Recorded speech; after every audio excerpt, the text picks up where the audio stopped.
Benton Williams is a professor. Well, I guess we'll find out. We'll find out more about him. Professor Benton Williams, are you on the phone? Professor, do we have Professor Williams? Okay, 1 second. Well, he's still connecting. All right, Professor Benton Williams will be here in just a second, but I'm very excited to talk to him about limericks and what is the gentleman's name again? No, I know Professor Benton Williams. The Lear, Edward Lear. Professor Williams, do we have you on the phone? Yes, hello, Toiley. It is very nice to be here, and I'm so excited to be here. Thank you for having me. Well, I'm very excited to have you here tonight. We are very excited to have you. Now, you are a professor. What are you a professor of? Well, Toiley, I am a professor of literature at Sutherland College in Santa Ana, California, and I prefer to, I like to study literature, and I think that limericks are a very important part of literature. That is very, very interesting that you think that they are such an important part of literature. Now, do you teach limericks, or what do you teach at the Sutherland College? No, I don't teach limerick. Well, sometimes I try to work it in, but I teach literature. Literature? Literature is what I teach, and I like to make sure that students are well-rounded. So we study the great American novels. We study not just American novels. We study novels from all around the world. We study all the novels. We study poems, poetry, and play, and we do. I do work a limerick in now and then. But you see, the dean of the college, he has asked me not to bring limericks into the classroom as much anymore, and to focus on other things. I see. That's interesting. Well, we're certainly here.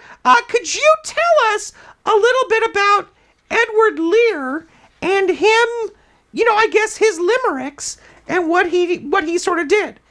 Right. Well, Edward Lear was a fascinating man. He wrote the Book of Nonsense, and he really, he just popularized limericks. He took the idea of a limerick and he, put it into the general population. I would love, if possible, and if your audience would like to hear it, I would love to read one of Edward Lear's limericks live here on the show.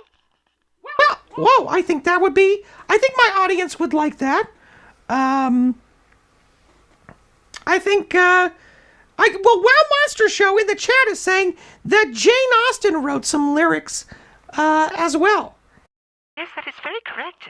Lots of famous authors. Mark Twain, he dabbled in limericks. Jane Austen dabbled in limericks, and I think it's a fun art form, and I think that if your viewers, if your listeners, who's ever watching or listening right now, if they take a moment and they really think about a limerick, I think they'll be entranced, and I think they will want to write limericks of their own, and that's really what I hope to inspire as a professor. As a professor, you really want to inspire people to learn and to expand their horizons, and I think there's no better art form. A lot of people put down puns. You know what I mean? Right. They people say that puns are the lowest form of humor. Right, but I think puns are beautiful. I think a well-told riddle is a thing of beauty. And I think a limerick, you put a limerick on a pedestal, on the same pedestal as Hamlet. A well-written limerick is just as good as anything. It'll touch your soul. Well, that is interesting. All right, well, could you read us one of Edward Lear's limericks? I don't mean to brag. I don't have to read it. I can recite it from memory. Oh, all right. Well, let's hear it. All right, here we go. There was an old man with a beard who said, "It's just as I feared. 2 owls and a hen, 4 larks and a wren have all built their nests in my beard." Well, that's kind of funny. That's kind of that's a funny little. Kind of funny. That's not kind of funny. It's very funny. He's a man with a beard, and he had owls and a hen and larks and a wren. It was like the 12 days of Christmas in his beard. That's funny. All right. Well, that was an Edward Lear limerick. Yes, that was an Edward Lear limerick, and there are many other sorts of puns and things. Do you know who Dixon Lanier Merritt is? Dixon Lanier Merritt? Yes, Dixon Lanier Merritt was was an author, and he wrote a wonderful limerick as well. Would you like to hear it? Sure. You're here. Let's hear it. All right. This is Dixon Lanier Merritt. A wonderful bird is a pelican.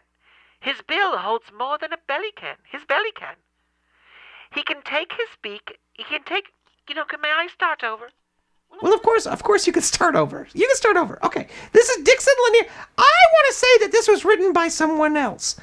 That's a myth. A lot of people say that this was written by Ogden Nash, but it was not written by Ogden Nash. It was written by Dixon Lanier Merritt. Here we go. A wonderful bird is the pelican. His bill. I need to start again. All right. Okay, listen. Don't get all upset. You're gonna be fine. You're gonna be fine. All right, here we go. Dixon Lanier Merritt.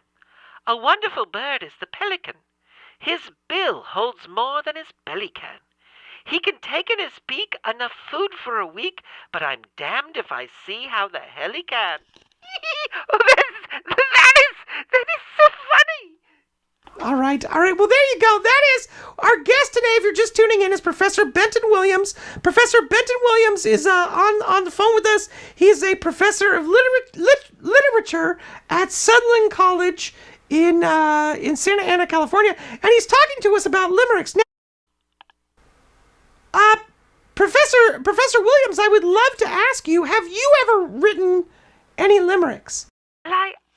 I dabble. I don't consider my limericks. My dream is someday to win, to write the great American limerick. And I dabble. I keep my hand in, but I guess I could recite one here tonight. Well, I think we would love that. I think we would love to hear. One of your limericks. I think everyone would love to hear that. All right. Well, this one. Okay, I'm a little nervous. I've never read these out loud before, but I'll give it a shot. Here we go. There once was a lady from Decatur who got laid by a large alligator.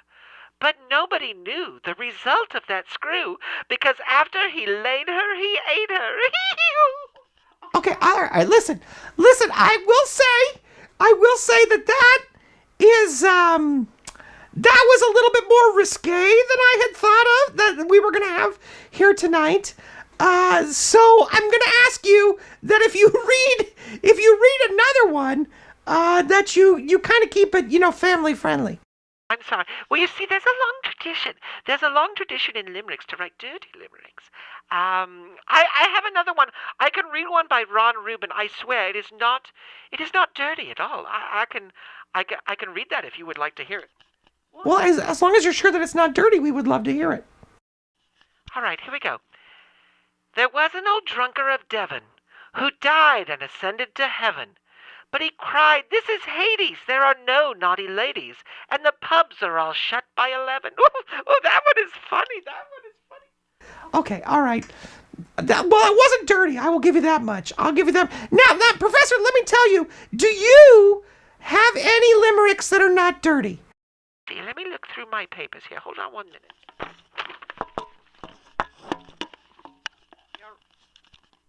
You all right there? You okay?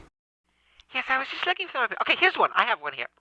There once was a man from Cape Horn who wished he was never born. And he wouldn't have been if his father had seen that the top of the rubber was torn. All right. Okay, hold on. Oh, my God. I'm so sorry, ladies and gentlemen. Professor Ben Williams, I'm going to have to ask you to you need to only do family-friendly family-friendly limericks. Sorry, I thought that one was family friendly. I mean, it doesn't. There's no naughty words, and it wasn't. You know, I mean, it did mention a rubber and a prophylactic, but I did. All right. Okay, listen. We try to listen here on this show. We try to run things. We try to run things smoothly. We try to have a nice time, and we would just ask that you not read any dirty lyrics. Okay, any dirty lyrics. Well, I have one. I have another one. This is an anonymous one, and it has nothing to do with anything sort of sexual or anything like that. This was written by Anonymous. This is a very famous one, if I may read it. All right, sure, go ahead. All right, well, okay, here we go. There was a young lady of Lynn. All right, hold on. You are, Professor Williams, you are sure that this is not dirty? I 100% promise you this is not dirty. All right, go ahead. There was a young lady of Lynn who was so uncommonly thin that when she essayed to drink lemonade, she slipped through the straw and fell in. All right, well that one wasn't bad. That one was pretty good. I like that. Okay, all right. Listen, if you can keep the limericks like that, that would be fantastic. I have one more. I have one that I've written that I would like to read, if you don't mind. Right. Okay. Well, ladies and gentlemen, if you're just tuning in, we're talking to Professor Benton Williams. National Limerick Day was celebrated on the 12th, so we're a couple days late. But Professor Benton Williams has been talking about limericks, and now, Professor Williams, would you please read another one of your limericks? Can I ask you, before you read this limerick, how long does it take for you to write a limerick? Well, it just depends on the muse. Some days the muse can hit you, and you can dash off, half a limerick in one day, and then other days it's quite hard, and it takes, to get that same half a limerick, it'll take you like 3 or 4 days. Wait a minute. You're taking half a day to write, 4 days to write half a limerick. It's only 5 lines. Well, it's only 5 lines, but it's you want to write a good limerick, and I think this one I think is my best. When I read this, I think it's going to move you. I think it's going to move your audience. I think everyone's going to love this, and I think I'm just going to let it speak for itself. All right, ladies and gentlemen, here is Professor Benton Williams with what he says is his greatest limerick. There once was a sailor named Bates who was dancing the mambo on skates.